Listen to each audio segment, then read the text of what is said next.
Este programa é livre para todos os públicos. É o programa A Bíblia no Meu Dia a Dia. Que bom, mais um dia na presença do Deus que fala, do Deus que se revela pela palavra, que fala a cada um de nós.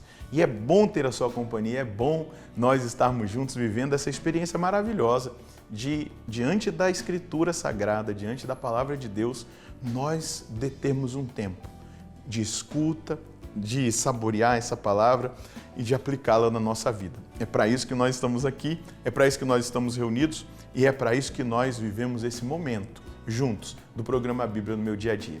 Vamos pedir o Espírito Santo para que ele nos instrua e nos ilumine no nosso estudo bíblico de hoje.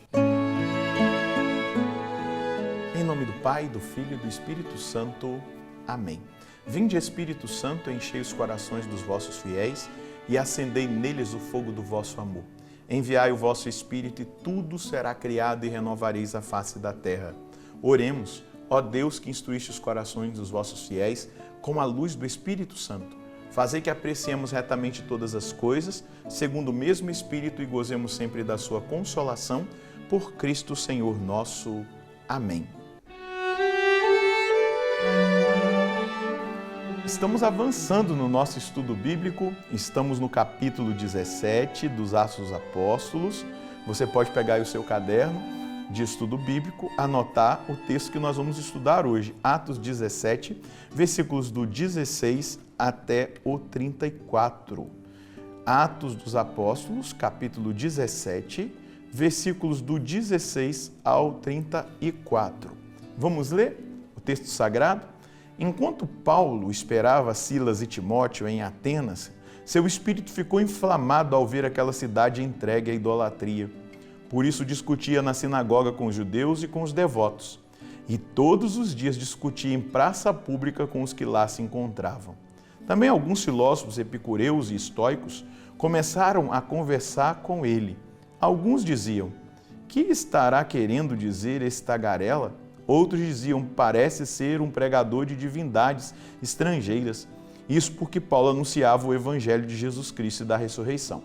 Tomando Paulo consigo, levaram-no ao Areópago, dizendo: "Podemos saber qual é a nova doutrina que estás expondo? De fato, as coisas que dizem soam estranhas para nós.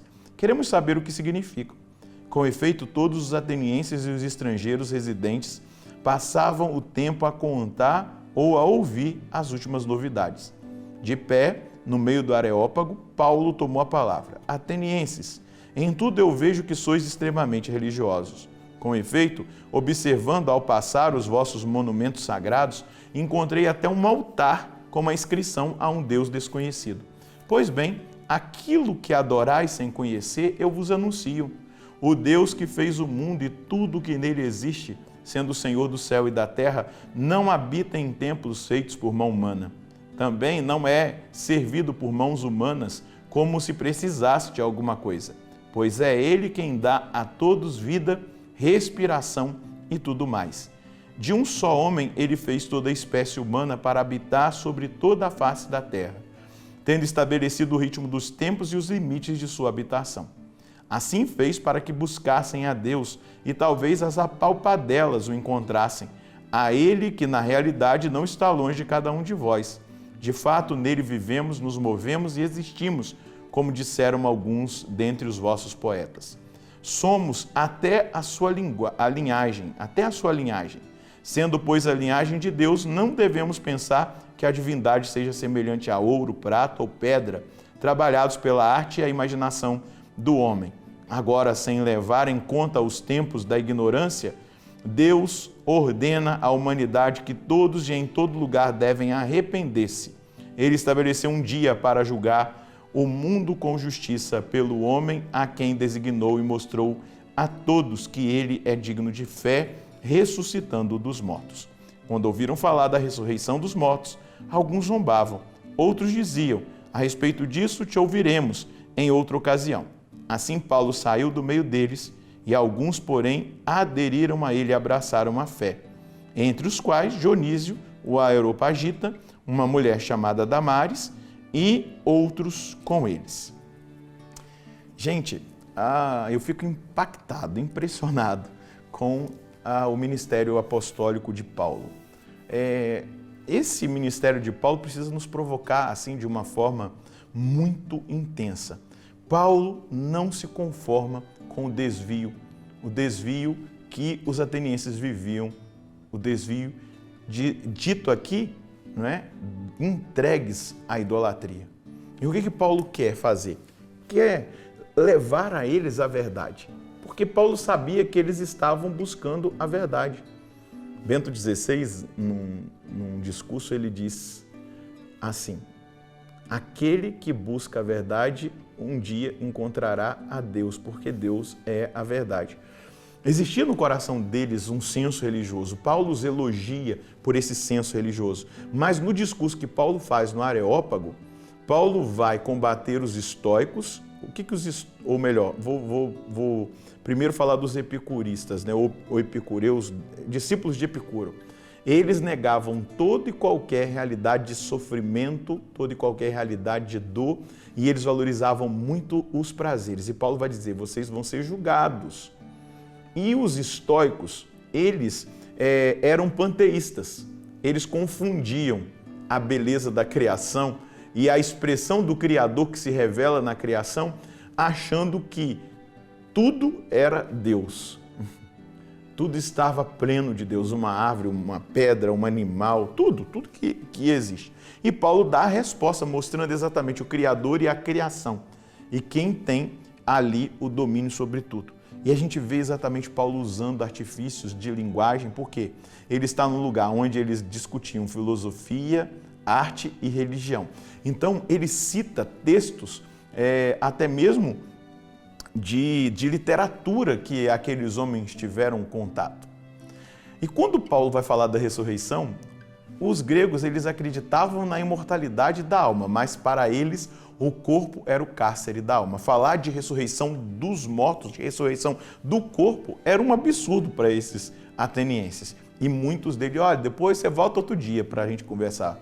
Quando ele falou da ressurreição, né? Zombavam de Paulo, mas alguns se converteram, inclusive um judeu esse Areopagita, né, que estava ali, que cuidava da realidade do Areópago, e também Damares e outros. Não foi uma missão fácil para Paulo. Apesar de Paulo ser um intelectual, um homem que conhecia a filosofia, reconhecia a literatura, as artes, as línguas, mas Paulo ele vai testemunhar quando daqui ele sai para Corinto, que ele estava com temor e muito tremor.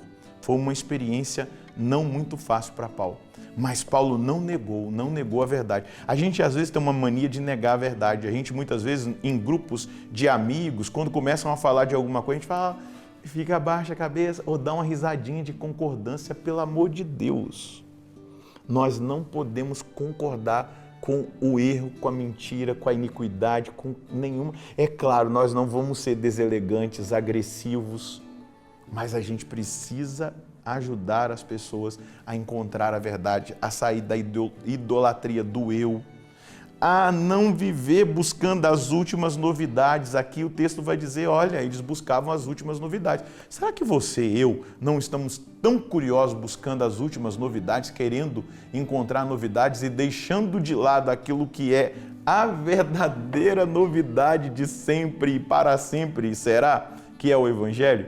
Que é a verdade de Jesus Cristo? Gente, não existe novidade maior sobre a face da terra em declarar o amor de Deus por nós. Jesus morreu por amor de mim, foi por mim. Jesus ressuscitou para que eu tenha a vida eterna. Jesus permanece vivo na Santa Eucaristia porque Ele disse que estaria conosco todos os dias até os fins dos tempos. Eu quero pedir uma graça para Deus, para mim e para você, que eu tenha o mesmo zelo. Aqui diz que o espírito de Paulo ficou inflamado ao ver aquela cidade entregue à idolatria. Que o meu espírito fique inflamado ao ver os jovens perdidos nas drogas, na prostituição, nesse niilismo que hoje se vive na estrutura da sociedade atual. Que o meu espírito e o seu espírito se inflame ao ver os casais se separando e nós desejemos para eles a graça, a libertação.